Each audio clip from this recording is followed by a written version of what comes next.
지난주까지는 이제 하나님께서 모든 심판을 다 끝내신 다음에 하늘나라에 올라가 있는 많은 구원받은 성도들이 하나님께 찬양하면서 할렐루야라고 외치는 말씀이 이제 요한계시록 19장 1절에서 저희가 이제 6절까지 살펴보았고, 그 다음에 5절 말씀을 우리가 다시 한번 보게 되면, 우리 같이 한번 5절 말씀 다시 한번 보실까요? 왕좌에서 한 음성이 나서 이르되 하나님의 모든 종들아 그분을 두려워하는 자들아 작은 자든지 큰 자든지 너희는 다 우리 하나님을 찬양하라 하더라. 제가 지난주에 여기에 굉장히 포커스를 맞춰서 제가 지난주에 말씀을 드렸습니다. 오늘 드리는 말씀과 연관이 있는 말씀인데, 저 하늘나라에 올라가게 되면은 차등이 있다 없다? 차등이 있다는 겁니다.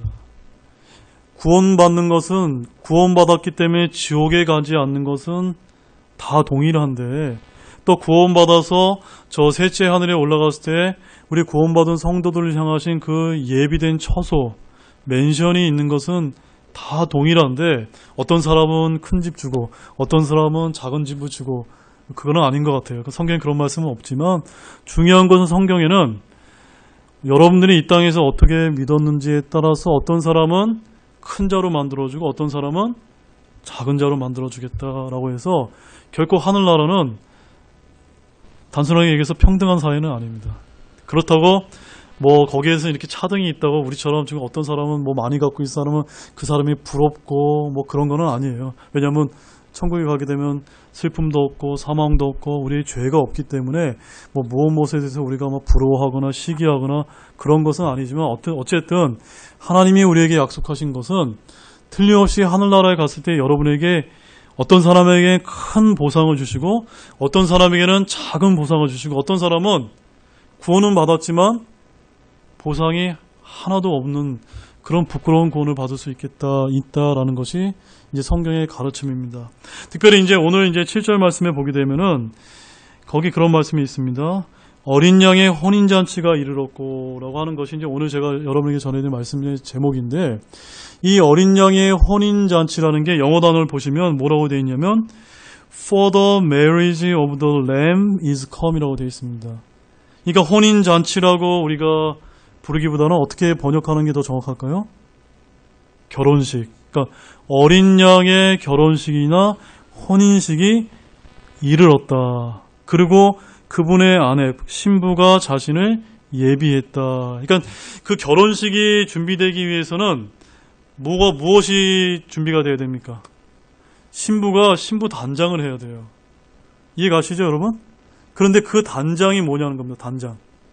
그것이 오늘 이제 우리가 다루게 있는 이 요한계시 19장 말씀에는 드러나 있지 않지만, 그것이 바로 오늘 여기 앞에서 보시된, 따라해 보시죠. 그리스도의 심판석. 그 그리스도의 심판석이 우리가 구원받은 성도로서 신부로 예비되는 과정이 그리스도의 심판석이고, 거기서 다 예비가 되게 되면 이제 혼인식을 치르게 되는 겁니다. 7년 동안 하늘나라에서. 그 말씀이 이제 오늘 말씀이기 때문에 우리 그러면 이제 한 말씀씩 이제 살펴보도록 하겠습니다. 자, 제가 이제 슬라이드 말씀을 준비했기 때문에 슬라이드 한번 보십시오. 우리가 성경 66권 전체를 봤을 때 성경에는 크게 7가지 심판이 있습니다. 그래서 여기 1번부터 7번까지 이제 심판이 있는데, 다른 것들은 제가 상세하게 다루지 않고 가장 중요한 것 2가지만 제가 다루겠습니다. 여기 3번과 4번 보게 되면 3번 한번 읽어보십시오. 모든 그리스도인들이 받아야 할 천상에서의 그리스도의 심판서. 이것이 이제 오늘 다루게 될 주제거든요. 그 다음에 4절 말씀은요. 교회에 속하지 않은 모든 사람들이 받아야 하는 크고 흰 왕자 심판. 저 그리스도의 심판과 크고 흰 왕자 심판 간에 시간적인 간격이 있어요. 얼마나의 간격이 있습니까? 1000년이라고 하는 시간적인 간격이 있습니다. 그래서 3번은 우리 신약교회 성도들을 향한 심판이 있고, 4번은 우리하고 상관이 없이 불신자들과 다른 사람들에 대한 심판이 있다는 것. 이렇게 우리가 정확하게 좀 구분을 할 필요가 있습니다. 그 다음에 이제 그림을 좀 보십시오. 그림을 보시게 되면 여기 교회 시대 보이죠? 교회 시대 우리가 지금 끝부분에 인류 역사 6000년의 끝부분에 살고 있는데, 하나님께서 이리로 올라오라라고 얘기하시면 여기 보시게 되면 휴거받은 성도들이 공중에서 주님을 만나는 장면이 여러분 그림이 보이시죠? 이것이 이제 데살로니가 전서 이제 4장에 나와 있는 말씀인데 여기서 만나는가 동시에 무엇이 펼쳐집니까? 하늘에서 그리스도의 심판석 앞에서 믿지 않는 자들이 아니라 믿는 여러분들이 심판을 받는데 하나님의 아들들로서 성도로서 심판을 받는 겁니다. 누구로 심판받는다고요? 성도로서 심판을 받는 겁니다. 그러면 하늘나라에서는 심판을 받게 되고 심판받는가 동시에 그 다음에 무엇이 일어나냐면 오늘 우리가 살펴볼 요한계시록 19장 7절에 나와 있는 어린 양의 혼인식이 이제 하늘에서 펼쳐지게 됩니다. 그 다음에 땅에서는요. 땅에서는 이제 7년간의 환란기가 펼쳐지게 됩니다. 그리고 7년 동안 환란기가 다 끝나게 되면은 지상 강림을 하면서 그 다음에 이제 그 구약에서 대언하셨던 천년왕국이 이제 열리게 되면서 이 천년왕국을 교리적으로는 어린 양과의 혼인식을 마치게 되면 그 다음 우리 혼인식을 마치게 되면 뭘 떠납니까? 신혼여행 떠나죠. 그 신혼여행이 교리적으로는 천년왕국 기간이다. 바로 왕이시자 신랑이신 예수님과 함께 기쁨의 이제 여행을 떠나는 그 기간이 천년왕국이다 라고 이야기하고 있고, 그 다음에 천년왕국이 끝나게 되면 사악한 자들이 다시 부활을 해서 신왕자 심판석에서, 우리 개혁성경에는 백보자 심판이라고 되어 있습니다. 그 백보자 심판에서 믿지 않는 자들에 대한 모든 심판을 끝내시면서 그들을 다 어디로 보내냐면 불옷으로 다 번져버리시는 일이 다 끝나게 되면은 새하늘과 새 땅이 열리게 되면서 이제 영원의 끝이 없는 영원의 시간이 없는 영원의 세상이 열리게 된다. 그것이 우리의 종착지인데 이때부터가 우리의 진정한 결혼 생활의 시작이다 라는 것이 이제 성경 66권의 전체적인 그림이다. 이것을 이제 우리가 구원을 받고 휴거를 받고 그리스도의 심판석 앞에 서고 천년왕국을 거치고 새하늘과 새 땅에서 새 예루살렘에 영원히 사는 것을 하나님께서 어디에다 비유를 하신 겁니까? 우리의 결혼이라고 하는 그런 관점에서 하나님께서 우리가 이해하기 쉽게 그렇게 표현하고 계신 말씀이다. 여러분이 그렇게 이해하시면 됩니다. 그래서 이제 보상의 심판을 받게 되는데, 자, 한번 읽어보십시오. 휴거된 다음에 보상의 심판을 받는데 어떤 심판이 있나 보십시오. 첫 번째, 의의 관이 주어져 있습니다. 이 의의 관은요, 주님의 재림을 믿는 사람들, 그러니까 주님께서 다시 오심을 믿는 사람들이 주는 왕관이라고 되어 있습니다. 여러분에게 제가 질문을 드리면 여러분 예수님의 재림을 다 소망하십니까? 소망하지 못하는 분은 이 보상 못 받습니다. 소망하면요. 받습니다. 그러니까 우리 교회에 나오시는 분들은 받을 가능성이 많지만 저 다른 교회에 나오시는 분들 중에 내가 여전히 구원은 받았지만 예수님이 다시 오시는지 안 오시는지 관심 없는 분들 많이 계세요. 그런 분들에게 이 의의 왕관이 주어지지 않는다는 겁니다. 두 번째, 썩지 않는 관. 고린도전서 9장 25절에 나와 있는 이 관은 어떤 관이냐면 절제하는 삶을 사는 겁니다. 내가 구원받았음에도 불구하고 여전히 술자리에 가게 되면 술을 거부해야 돼요. 그 다음에 또 어디 가게 되면은 왜 우리가 하지 않아야 될 그런 여러 가지 성도로서의 삶이 있지 않습니까? 이런 것을 잘 인내로 내가 절제하게 됐을 때 하나님께서는 어떤 왕관을 보상해 줍니까? 썩지 않을 왕관을 주시겠다라고 말씀합니다. 그 다음에 영광의 왕관은 저와 같은 이제 목회로 섬기는 이런 형제들에게 주어지는 왕관. 제가 이 왕관 때문에 제가 지금 이 목회하게 된 결심이 되었습니다. 그 다음에 환희의 관, 기쁨의 관인데 이거는 여러분들 중에 혹시 전도 많이 하시는 분 있으세요? 전도 많이 하시면 하나님께서 이 보상을 주시겠다라고 약속하고 계십니다. 그런데 내가 살아오면서 내가 부끄러워서 전도 한 번도 못했다. 그러면 이제 하나님이 이 왕관은 여러분에게 주시지 않습니다. 그 다음에 생명의 관은 어찌 보면 저희 교회 가운데 이거 받으실 분은 아무도 없을 텐데 정말 믿음으로 내가 순교를 통해서 이제 자신의 믿음을 지키고 복음을 전했던 그런 선교사님들이나 이런 분들이 있죠. 예전에 이제 카톨릭의 어떤 믿음에서 순교당했던 그런 성도들, 그런 성도들이 생명의 관이 주어져 있다고 성경에 아주 5가지 왕관, 개혁성경에는 면류관이라고 되어 있습니다. 이것이 아주 정확하게 기억되어 있기 때문에 여러분들이 신앙생활하면서 5가지 왕관이 있다. 꼭 기억하시기 바랍니다. 몇 가지 왕관이요? 5가지 왕관입니다. 첫 번째, 의의 왕관, 썩지 않을 왕관, 영광의 왕관, 환희의 왕관, 생명의 왕관. 여러분 특별히 몇 가지 왕관에 관심을 가지셔야 됩니까? 여러분 3가지 왕관에는 관심 가지셔야 돼요. 의의 관, 그 다음에 썩지 않을 관, 환희의 관. 이 3가지는 여러분 받을 수 있지 않겠습니까? 그렇죠?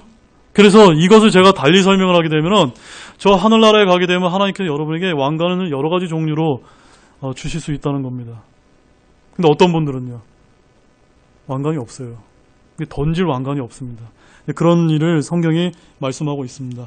자, 근데 왜 이런 문제들이 생겼냐면 오늘날 우리 일반 장로교나 감리교나 이런 일반 교회를 다니게 되면 이 그리스도의 심판석에 관한 얘기를 절대 하지 않습니다. 왜 안 하냐면요. 자, 로마서 14장 10절 말씀 한번 같이 읽어보겠습니다. 같이 읽죠? 함께 읽겠습니다. 그런데 내가 어찌하여 내 형제를 판단하느냐? 어찌하여 내 형제를 무시하느냐? 우리가 다 그리스도의 심판석 앞에 서리라. 우리가, 여기 우리는 누구 뜻하는 거죠? 믿는 성도, 구원받은 성도들이 그리스도의 심판석 앞에 서게 된다라고 분명하게 명령하고 계십니다. 근데 이게 개정 성경에 어떻게 기록되어 있냐면 하나님의 심판대다. 비슷한 것 같은데 이거 완전히 다른 개념이에요. 네. 예수님이 하나님이시긴 한데 성경은 그리스도의 심판석이다라고 얘기했다는 겁니다. 고린도후서 5장 10절 말씀을 보십시오. 같이 읽겠습니다. 우리가 반드시 다 그리스도의 심판석 앞에 나타나니 이로써 각 사람이 좋은 것이 나쁜 것이든 자기가 행한 것에 따라 자기 몸 안에 이루어진 것들을 받으리라. 제가 드리려는 말씀의 요지는 뭐냐면요. 성경에서 어떤 말씀에게서 확실한 교리가 쓰려면은 단 한 개의 구절 가지고는 안 됩니다. 예를 들어서 하나님이 삼위일체라고 하는 그 교리를 확립하기 위해서는 그 하나님의 삼위일체를 지지해주는 여러 개의 구절들이 조직적으로 맞춰져서 하나의 분명한 교리가 세워지는 겁니다. 그러면 이 그리스도의 심판석이라고 하는 용어는 성경에 딱 두 군데 등장하는데 한 군데만 나오면 어떻게 됩니까? 교리가 성립될 수 있습니까? 없습니까? 성립이 안 돼요. 그러니까는 개혁성경에는 그리스도의 심판석을 뭘로 바꾸는 겁니까? 하나님의 심판대로 바꾸게 되다 보니까 이제 그리스도의 심판석에 관한 교리가 이제 세워지지 못하는 그런 안타까운 일을 우리가 맞이하게 됐다는 겁니다. 그래서 이제 성경이 진짜 중요합니다. 이 두 구절 때문에 그리스도의 심판석 앞에서 저와 여러분이 분명하게 선다. 자, 그러면 그리스도의 심판석 앞에 서서 뭘 하는 거냐? 우리 11절에서 15절까지의 말씀 우리 한 목소리를 같이 읽겠습니다. 아무도 이미 놓은 기초 위에 능히 다른 기초를 놓을 수 없나니 이 기초는 곧 예수 그리스도시니라. 그런데 만일 어떤 사람이 이 기초 위에 금이나 음이나 보석이나 나무나 건초나 집을 세우면 각 사람의 일이 드러나리라. 그 날에 그것을 밝히 드러내리니 이는 그것이 불에 의해 드러나고 그 불이 각 사람의 일이 어떤 종류인지 그것을 시험할 것이기 때문이라. 어떤 사람이 그 기초 위에 세운 일이 남아있으면 그는 보상을 받고 어떤 사람의 일이 불타면 그는 보상의 손실을 당하리라. 그러나 그 자신은 구원을 받되 불에 의해 받는 것 같이 받으리라. 자, 이것이 이제 그리스도의 심판석을 보다 상세하게 묘사하고 있는 아주 중요한 말씀입니다. 11절 말씀에 보게 되면요. 이 기초는 예수 그리스도시다라고 해서 이 심판은 예수님을 믿고 구원받은 성도들에게만 그 자격이 주어진다는 것을 11절에서 아주 분명하게 밝히고 있습니다. 믿지 않는다는 사람은 그리스도의 심판과 상관이 없습니다. 그런데 어떤 사람은요, 금과 은이나 보석과 같은 그런 행위를 한 사람이 있고요. 또 어떤 사람은 나무나 건초나 집과 같은 타버리는 일, 그런 보잘것없는 행위들을 한 사람이 있습니다. 그런데 그리스도의 심판석에 가게 되면 하나님께서 불로써 이렇게 정화를 시키는데 그때 이제 모든 것이 다 드러나게 된다는 겁니다. 여러분이 구원을 받았지만 내가 정말 하나님이 기뻐하시는 이런 금과 은과 보석과 같은 거 어떤 것이 있을 수 있을까요, 여러분? 오늘 오전 말씀과 연관 지어진다면 여러분이 하나님께 헌신을 했습니다. 여러분이 하나님께 무언가를 드렸습니다. 근데 어떤 드림이 중요하다고 말씀드렸죠? 자원하는 마음으로 온전한 마음으로 드릴 때 하나님이 기뻐 받으신다고 했죠. 그런 것들은 하나님께서 불로 타버리지 않는 것들이에요. 그런데 무언가 나의 육신적인 욕심으로 육신적인 생각으로 하나님의 말씀과 상관없이 나의 열심으로 내가 가인처럼 드리게 되면 어떻게 됩니까? 나무나 건초나 집처럼 다 타버리는 거예요. 그래서 14절 말씀에 보게 되면 그 기초 위에 세운 일이라고 했는데 이 일이요. 영어로는 work라고 되어 있습니다. 행위라고 우리가 번역할 수도 있는데 그 행위가 남아있으면 그는 뭘 받습니까? 보상을 받는다. 어떤 보상입니까? 아까 우리 앞에 봤던 의의 왕관, 썩지 않을 왕관, 또 뭐 있죠? 생명의 왕관, 기쁨의 왕관, 영광의 왕관이 우리 믿는 성도들에게 다 예비해 놓고 있다라고 말씀하고 있는 겁니다. 그런데 불타버리면요. 다시 한번 읽겠습니다. 어떤 사람의 일이 불타면 그는 보상의 손실을 당하리라. 자, 여러분에게 하나님께서 이미 보상을 다 약속하고 계십니다. 여러분 이것을 믿으시나요? 그런데 여기서는 뭐라고 말씀하고 있죠? 보상의 손실을 입는다는 겁니다. 제가 이제 사역자로서 여러분에게 말씀을 전하면서 왜 제가 이 부분을 그렇게 강조하냐면 우리가 예수님을 믿고 성경 말씀을 통해서 제대로 믿지 않으면은 내가 그리스도 앞에 누구나 다 1대1로 다 서게 됩니다. 오늘 이제 요즘에 이제 우리 청문회 때문에 많이 나라가 시끄럽죠? 여러분 청문회 한번 서보시다고 생각해 보시죠. 모든 것이 다 발가벗겨집니다. 그런데 그 청문회 정도가 아니에요. 내가 그리스도 앞에서 청문위원이 아니라 청문 대상자로 내가 하나님 앞에 모든 것이 다 발가벗겨지는 겁니다. 다 불로 다 태워버린다는 겁니다. 다 시험하신다는 겁니다. 그때 다 잃어버려서 아무것도 내가 가진 것이 없을 수 있어요. 그러나 하나님의 은혜로 무엇은 받습니까? 구원은 받되 불의에 받는 것이다. 지금 이런 중요한 그리스도의 심판석의 교리가 오늘날 교회에서는 거의 가르쳐지지 않기 때문에 얼마나 제가 안타까운지 모릅니다. 자, 한 말씀만 우리 요것만 마저보는 보겠습니다. 5가지 왕관이 있다고 말씀드렸죠. 의의 왕관, A Crown of Righteousness라고 되어 있죠. 우리 같이 한번 읽어볼까요? 시작. 이로는 나를 위하여 의의 관이 예비되어 있나니 곧 주 의로우신 심판자께서 그날에 그것을 내게 주실 것이요 내게만 아니라 그분의 나타나심을 사랑하는 모든 자들에게 주시리라. 이거 여러분 다 소망하시나요? 오늘 특별히 이 말씀을 듣는 모든 분들이 반드시 받으시기 바랍니다.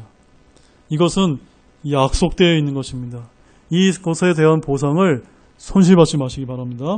두 번째, 생명의 왕관, A Crown of Life라고 되어 있습니다. 같이 읽겠습니다. 요한계시록 2장 10절.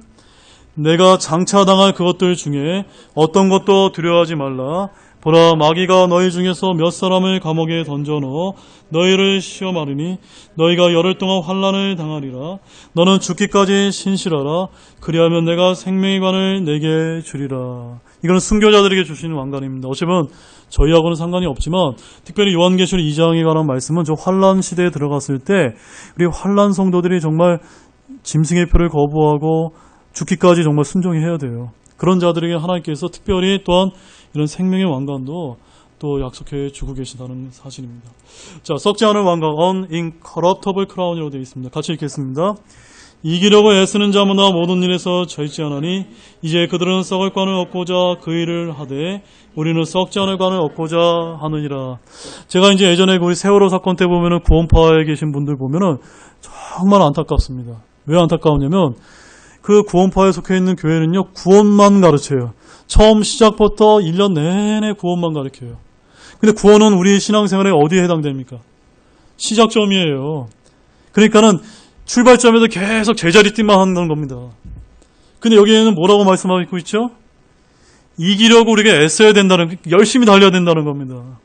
열심히 달려서 모든 일에서 절제하게 될 때 제가 이제 목회자가 되고 나서 제일 많이 바뀐 게 뭐가 있냐면요. 예전에 제가 중학교 때 금천이라고 하는 파주에서 서울로 이제 초등학교 때부터 이제 고등학교 때까지 제가 이제 통학을 했거든요. 1시간 정도. 그때 제가 그 적은 용돈을 가지고 항상 제가 취미로 했던 게 뭘 좋아했냐면 그 월간 자동차 잡지 있잖아요.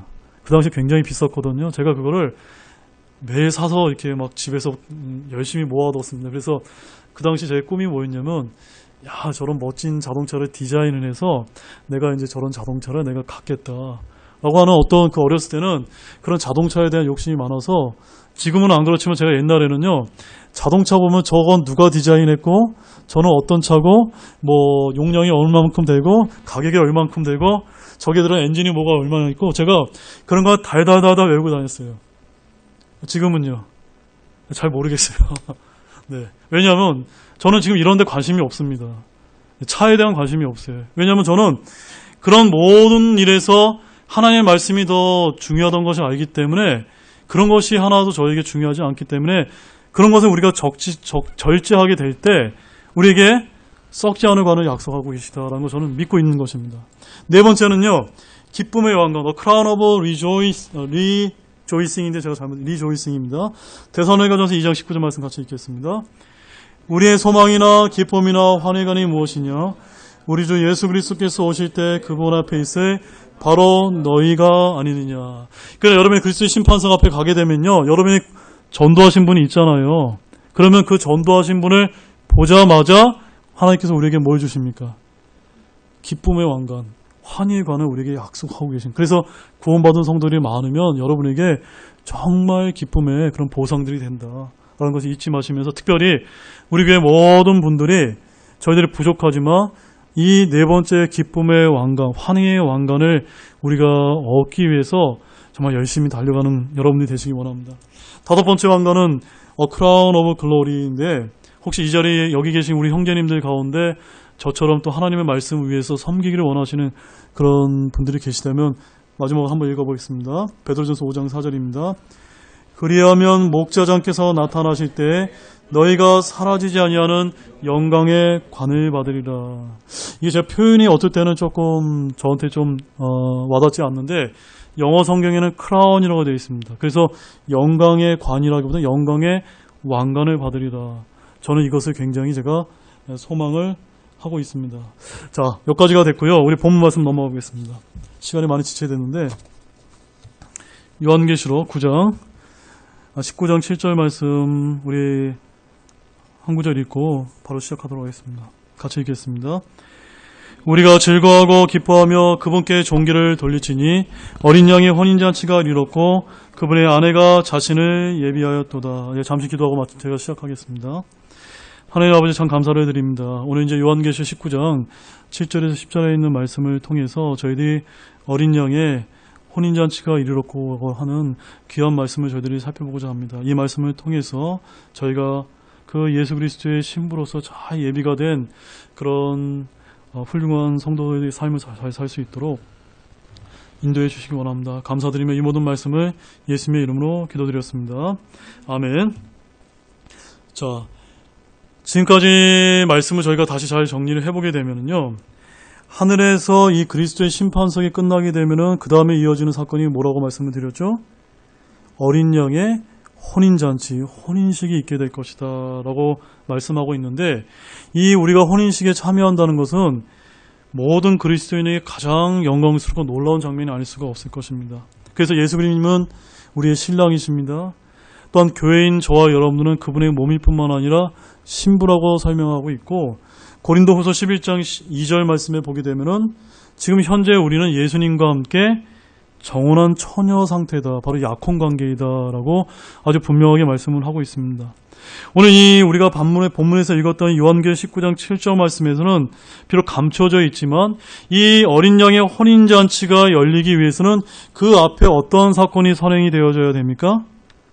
우리가 앞전에 살펴봤던 그리스도의 심판석이 먼저 있어야 된다는 것을 우리가 이미 다 살펴보았습니다. 자, 그래서 7절 말씀에서 한 가정에서도 혼인잔치는 참으로 기쁜 일이 맞습니까? 그런데 하물며 성도들을 구원하시고 그들의 원수를 갚으시고 승리하신 어린 양 되신 분의 혼인잔치가 이르렀으니 그분께 존귀를 돌리고 기뻐하며 즐거워하는 것은 지극히 당연한 것이 될 것입니다. 바로 이 세상이 다 칠령 환란기 통해서 심판을 받게 되면 바로 어린 양의 혼인잔치가 시작되게 된다는 겁니다. 자, 그런데 7절 말씀을 다시 한번 자세히 보게 되면 어린 양의 혼인잔치가 이르렀고 그 다음에 뭐라고 지금 표현하고 있습니까? 그분의 아내가 자신을 예비하였도다. 자, 제가 다시 한번 질문 드립니다. 그분의 아내인 우리 성도가 신부로서 결혼식을 위한 예비가 되기 위해서는 바로 무엇이 필요합니까? 그리스도의 심판석을 통해서 우리가 불에 탈 것은 다 타고 나서 금과 은과 보석이 다 남게 되고 우리의 보상과 보상의 손실이 다 결정된 그 것을 갖다가 여기서 뭐라고 표현하고 있냐면 어린 양의 아내가 자신을 예비했다라는 그 말씀으로 하고 계십니다. 바로 예비했다는 말씀은요, 그리스도의 심판석을 통과한 후의 시점을 지금 가리키고 있습니다. 그리스도의 심판석을 통과한 다음에 그 다음에 어린 양의 혼인잔치가 이르렀고 아내가 예비된다라고 말씀을 하고 계십니다. 아멘이시죠? 그래서 우리 신약 성도들은 이 그리스도의 심판에서 지옥으로 가는 심판은 받지 않지만 우리가 행했던 그런 행위들에 따라서 이 그리스도의 심판은 결코 피할 수가 없습니다. 물론 저희들은 구원은 받았습니다. 그러나 제가 여러분에게 강조를 드리는 것은 우리가 구원받았다 하더라도 아무것도 주님을 위해서 한 일이 없다면 그것보다 부끄러운 일이 없다는 사실입니다. 여러분의 양심에 비춰봐서 정말 내가 지금 주님을 위해서 또한 주님께서 약속하신 그 보상을 위해서 내가 무슨 일을 하고 있는지 한번 곰곰하게 한번 따져보시기 바랍니다. 이러한 질문들은요, 저희들이 예수님을 만날 때까지 끊임없이 저희들이 우리 가슴속에서 우리가 떠올려야 될 그런 질문이라는 것입니다. 우리는 그리스도의 심판석에 서기 전에 우리의 삶을 돌아보면서 다시 한번 점검하는 계기가 되기를 바랍니다. 아멘이세요? 그러므로 여러분은요, 예수 그리스도를 만날 준비를 하시기 바랍니다. 우리 그리스도인들이 휴거되어서 그리스도의 심판석에서 다음으로 참여하게 될 사건이 바로 어린 양의 혼인식이기 때문입니다. 여기서 예비된 아내는 바로 교회인 구원받은 성도라는 사실이고 성경에는 많은 곳에서 그리스도와 교회의 관계를 말씀해주고 있습니다. 앞으로 우리가 치르게 되는 이 어린 양의 혼인식을 한번 여러분이 상상해 보시면 참으로 멋지고 아름다운 자리가 아닐 수가 없습니다. 자, 여러분 이제 결혼식에 많이 가보셨죠? 결혼식에 많이 가보셨는데 그 신부가 흰 예복을 입지 못하고 만약에 속옷바람으로 결혼식에 한번 참여를 한다고 한번 상상해 보시기 바랍니다. 있을 수 있는 일입니까? 없는 일이죠. 매우 부끄러운 일이 아닙니까? 그런데 이런 부끄러운 일, 이런 수치스러운 일은 실제로 저 하늘나라에서 그리스도의 심판석 앞에서 저와 여러분들이 겪을지 모르는 일이라는 사실입니다. 여러분들이 어린 양의 신부로서 잘 예비가 되셔서 그리스도의 심판석 앞에서 부끄러움을 당하지 않는 모든 분들이 되시기를 주님의 이름으로 소망합니다. 그래서 다시 본문으로 돌아가게 되면요, 신부는 신랑을 맞이할 준비가 잘 되어 있어야 하는데 아직 여러분들이 예비된 상태가 아니라는 사실입니다.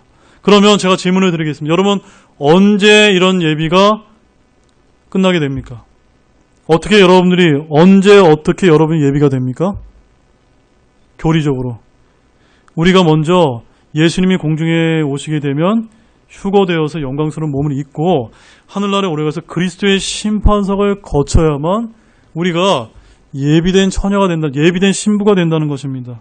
바로 불로 정결케 된 후에 풀과 나무와 건초를 다 태운 다음에 정화되어서 신부로서 깨끗하게 준비가 된다고 지금 성경이 말씀하고 있습니다.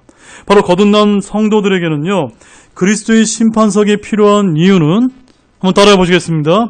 우리들에게 그리스도의 심판석이 필요한 이유는 꼭 보상만을 위한 것이 아닙니다. 바로 어린 양의 신부로서 예비되는 것을 포함하고 있습니다. 네. 그리스도의 심판석 두 가지 목적이 있습니다. 하나는요, 우리가 보상을 받는 문제. 두 번째는요, 혼인식에 참가하기 위해서 신부로서 잘 예비되기 위한 것이다 라는 것 잊지 마시기 바랍니다. 근데 한 가지 짚고 넘어갈 문제가 있는데요, 이 어린 양의 아내인 신부는요, 대상이 누굽니까? 어린 양의 신부인 대상은, 자, 구원받은 신자로서 하늘나라에 올라가게 되면요, 세 부류의 사람이 있습니다. 첫 번째는 우리같이 신약 성도가 있고요, 또 구약시대 구원받은 구약 성도가 있고요, 또한 7년 환란기 때 구원받은 환란 성도가 있습니다. 이 세 가지 부류가 있는데 어린 양의 신부는 누굽니까? 신약 성도만 해당됩니다. 신약 성도만. 바로 어린 양이신 예수 그리스도의 신부는 교회만 된다는 겁니다. 그러면 여호와의 아내인 이스라엘은 신부가 되지 못한다는 사실입니다. 이스라엘은 땅에 속하는 겁니다. 교회는 하나님만 속합니다. 고로 오직 교회만이 그분의 신부라는 사실로 인해서 하나님께 우리가 감사를 드리기 원합니다. 자, 8절 말씀 보겠습니다. 또 그녀가 깨끗하고 희고 고운 아마포 옷을 차려입도록 허락하셨는데 그 고운 아마포는 성도들의 은이라 하더라. 자, 요즘에 이제 결혼식을 보게 되면 모르겠습니다. 저는 그런 건 아직 보지 못했는데 결혼식장에 참가하는 우리 신부가 뭐 검정색 드레스를 입는다든가 빨간색 드레스를 입는다든가 아니면 요란한 드레스를 입고 들어가는 그런 우리 신부 보신 적 있습니까?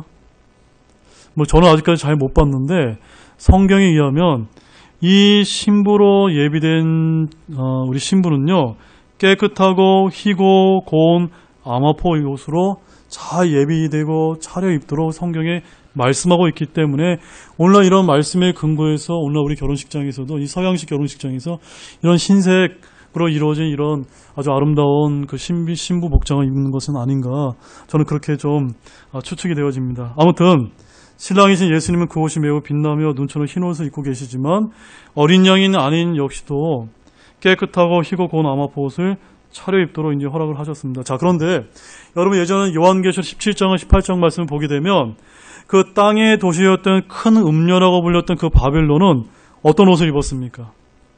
자주색과 주홍색이랑 아주 화려한 옷을 입었습니다. 반면에 어린 양의 신부가 입은 옷은 어떠했습니까? 화려하지는 않지만 깨끗하고 희고 고운 아마포 옷을 입고 있다는 것입니다. 얼마나 대조가 되지 않습니까?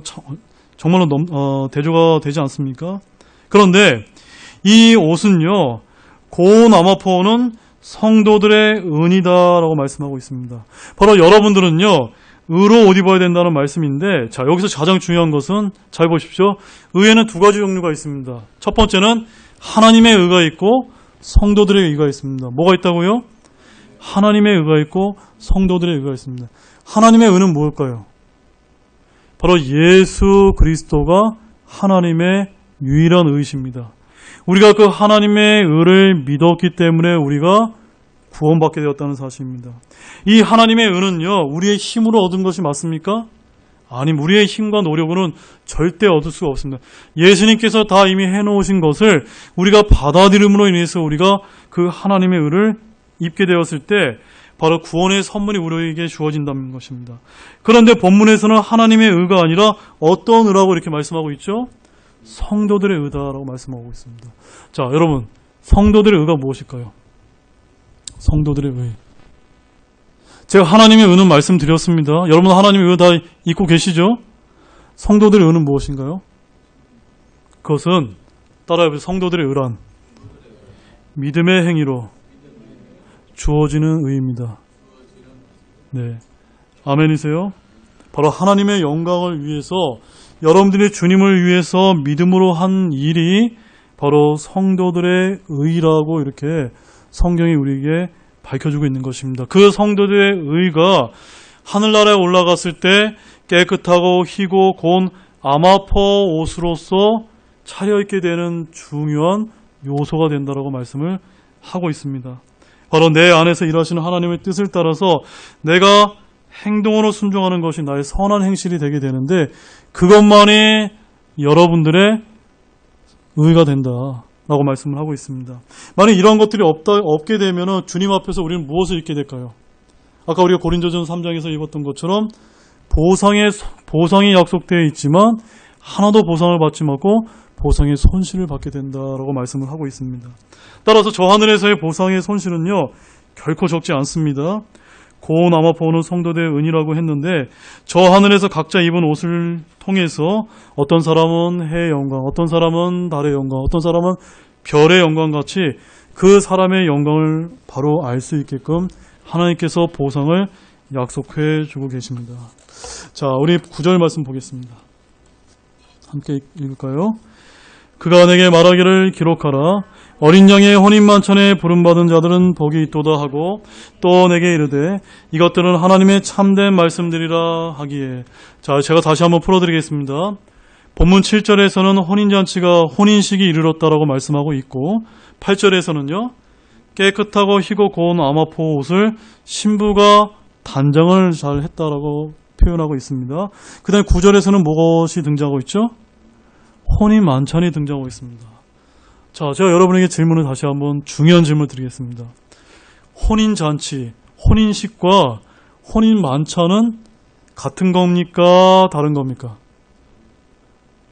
같은 겁니까? 다른 겁니까? 다른 겁니다. 우리가 우리나라 말로는 이 차이점 눈에 잘 들어오지 않는데, 우리 영어 킹제임스 성경을 한번 보십시오. 영어 킹제임스 단어로 보게 되면은 혼인잔치, 혼인식은 영어로 뭐라고 표현되어 있냐면 marriage라고 되어 있습니다. 한마디로 이거는 결혼식입니다. 그 다음 혼인 만찬은요, marriage supper입니다. 아하, 이제 이해가 되죠? 결혼식 끝난 다음에 뭐 합니까? 결혼 피련이 있지 않습니까? 지금 그 결혼 피련이 바로 성경에서는 혼인 만찬이다라고 지금 말씀을 하고 계신 겁니다. 바로 잘 보십시오. 혼인 만찬인 결혼 피련은 땅에서 이루어지게 되고요. 또한 결혼식은 하늘에서 이루어지게 됩니다. 그래서 이 혼인 만찬은 교리적으로 어디를 가리키게 되냐면 신혼여행인 천년왕국을 가리키게 된다. 라고 여러분이 이렇게 교리적으로 분별하게 되면 이제 하나님께서 왜 혼인식, 혼인잔치, 혼인만찬을 이렇게 구분하고 계시구나 라는 걸 말씀하고 있습니다. 그러면 저희들은 어디에 속하는 겁니까? 우리는 혼인만찬에 속하는 겁니까? 우리는 혼인식에 속하는 분들이 되는 겁니까? 우리 주체는요, 우리 어린 양의 아내로서, 신부로서 혼인식의 주체입니다. 그러면 이 결혼 피로에는 거기에는 누가 초대받습니까? 신랑과 신부들의 친구들이 초대받지 않아요. 그 신부들의 들러리가 초대받지 않습니까? 그 혼인 만찬에 부름받은 자들은 복이 있도다라고 얘기하는 것은 우리 신약 성도를 얘기하는 것이 아니라 아까 제가 앞서 말씀드렸던 구약 성도들과 환란 성도들을 이야기하고 있다는 사실입니다. 이해 가시죠? 자, 그럼 그것이 이해가 안 가신다면 요한복음 3장 29절 말씀 보십시오. 요한복음 3장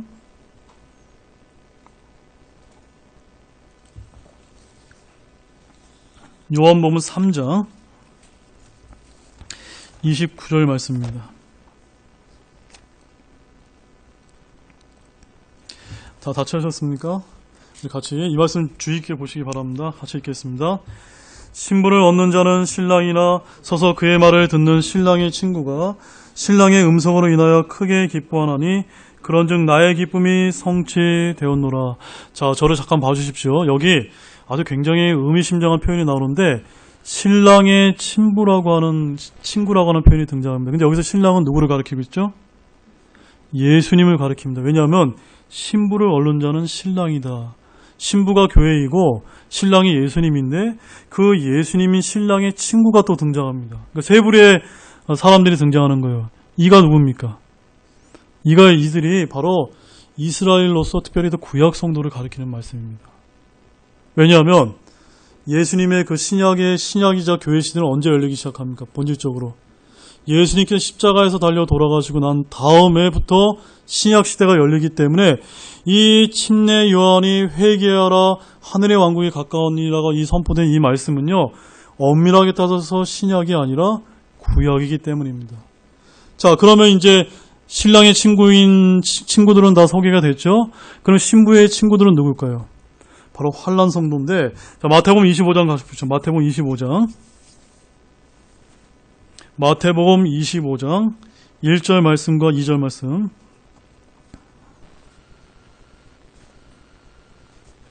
함께 읽겠습니다. 그때 하늘의 왕국은 마태복음 25장 1절 2절입니다. 같이 읽겠습니다. 그때 하늘의 왕국은 마치 자기 등불을 가지고 신랑을 맞으러 나아간 10 처녀와 같으리라. 그들 중에 5은 지혜롭고 5은 어리석더니. 자, 우리가 일반 교회에서 어떻게 가르쳤냐면요, 하늘의 왕국은 천국이다라고 가르쳤는데 저희들은 천국이 아니라 뭘로 알고 있죠? 천년왕국이다라고 알고 있기 때문에 천년왕국은 마치 신랑을 맞으러 간 10 처녀와 같으니라. 이 처녀가 누구라는 겁니까? 바로 7년 환란기 때 구원받게 될 환란 성도들을 가리키는 말씀입니다. 왜냐하면 이들은 신부가 아니에요. 신부는 교회인 저희들로서 별도로 있고, 이들은 신랑을 맞이하러 나가는 들러리를 얘기하는 겁니다. 그래서 이들은요, 신랑의 친구가 아닌 신부의 친구로서의 들러리를 표현하고 있다는 사실입니다. 바로 이 땅에 심판이 있는 동안 하늘에서는요, 그리스도의 심판을 통해서 어린 양의 아내가 예비되고 혼인식이 펼쳐지게 되면 신약 성도인 저희들은 그 결혼식의 주체가 됩니다. 그 다음에 구약 성도들은 신랑의 친구로서 혼인 만찬의 부름을 받습니다. 그 다음에 신부의 친구들인 10처녀 중에 지혜로운 5처녀들은 신랑을 맞이하러 잘 맞이했기 때문에 이 천년왕국에 부름받게 된다라고 성경은 이렇게 말씀을 하고 계십니다. 이 말씀이 본문 9절 말씀에서 뭐라고 얘기하고 계시냐면, 또 내게 이르되 이것들은 하나님의 참된 말씀들이다 라고 말씀하고 있습니다. 이것을 여러분 믿으시나요? 이 말씀은 제 말이 아니라 하나님이 사도 요한을 통해서 계시해 주신 참된 말씀을 믿으시기 바랍니다. 자, 본문 10절입니다. 마지막 말씀입니다. 함께 읽겠습니다. 내가 그의 발 앞에 엎드려 그에게 경배하려 하매 그가 내게 말하기를 나는 내 동료 종이요 예수님의 증언을 가진 내 형제들 중에 속한 자니 너는 주의하여 그리하지 말고 하나님께 경배하라. 예수님의 증언은 대언의 영이라 하더라. 자, 이 말씀을 간단하게 마치겠습니다. 바로 사도 요한은 자신에게 말씀을 계시해 주는 그의 발 앞에 엎드려 그에게 경배를 하려고 이제 했습니다. 근데 경배라고 하는 것은요, 원래 절하는 것을 말하고 있는데, 이 요한은요, 자신에게 지금 하나님의 말씀을 계시해 주신 그를 경배하려고 했던 것입니다. 그런데 우리 골로새서 2장 18절 말씀에 보면은 아무도 천사 숭배를 하지 못하도록 성경에서 금하고 있습니다. 그러므로 여기서 이제 우리가 알 수 있는 사실은 우리 구원받은 성도들은 절대로 천사를 섬겨서 됩니까? 안 됩니까? 섬겨서는 안 된다라는 것을 우리가 알아야만 됩니다. 왜냐하면 천사들은요, 히브리서 말씀에 가보게 되면 구원의 상속자들을 우리들을 섬기도록 보냄받은 영들이기 때문입니다. 자, 그렇다면 요한이 경배하려 했던 이 사람은요, 천사들 중에 하나였거나 24 장로들 중에 하나로 굉장히 보여지는데, 이 요한이 경배하라는 것을 막으면서 10절에서 뭐라고 얘기하냐면, 나는 내 동료 종이요 예수님의 증언을 가진 내 형제들 중에 속한 자니라고 말씀하고 있습니다. 천사라면 내 형제들 중에 속한 자니라고 표현하고 있을까요, 없을까요? 그렇게 표현할 수가 없습니다. 그러므로 이 경배받으려고 했던 사람은 누굴까요? 바로 저 하늘나라에서 24 장로, 바로 신약 성도들을 예표한다는 사실입니다. 바로 그들은 천사들이 아니고요, 주님의 피로 구속받은 자들이요 예수님의 증언을 가진 형제들, 즉 크리스천에 속한 자들입니다. 그렇기 때문에 저와 여러분 구원받은 우리들은요, 10절 말씀처럼 너는 주의하여 그리하지 말고 하나님께 경배하라. 저와 여러분들은 천사도 아닙니다. 어떤 성인군자와 같은 그런 성도도 아닙니다. 우린 오직 누구만을 경배해야 됩니까? 하나님만을 경배해야 된다라고 요한계시록에서 이렇게 말씀을 하면서 오늘 결론을 맺고 있습니다. 자, 결론을 맺겠습니다. 오늘 우리는 이제 하늘로 이제 들림을 받아서 휴거받게 되면 그리스도의 심판사를 거치고 어린 양의 혼인식을 통해서 어린 양의 신부로서 저와 여러분들이 이제 예비가 된다라고 말씀을 하고 있습니다. 그런데 성경에는 또 어떤 말씀을 하고 계시냐면요, 두 말씀만 더 찾아보겠는데요. 요한계시록 16장 15절 말씀 보시죠. 요한계시록 16장 15절 말씀입니다. 다 찾으셨어요? 같이 읽겠습니다. 보라, 내가 도둑같이 오나니 깨어있어 자기 옷을 지키고 벌거벗고 다니지 아니하여 그들에게 자기 수치를 보이지 아니하는 자는 복이 있도다. 예, 그러니까 우리가 하늘나라에 올라가서 그리스도의 심판석 앞에 서게 되면요, 어떤 사람들은 수치를 당하는 자들이 있다라고 말씀하고 있습니다. 근데 어떤 경우에 수치를 당한다고 여기서 표현하고 있습니까? 자기 옷을 지키지 못해서 벌거벗고 다니는 그런 구원받은 성도들이 있을 수 있다. 한번 곰곰이 한번 생각해 보십시오. 어떤 사람들은 이런 하나님께서 약속해 주신 보상을 위해서 열심히 달려가서 그리스도의 심판석 앞에서 보상들과 그 자신들이 했던 그 성도들의 의로 인해서 깨끗하고 희고 고운 아마포옷을 잘 차려입은 그리스도의 신부로 예비된 사람이 있고, 어떤 사람은요,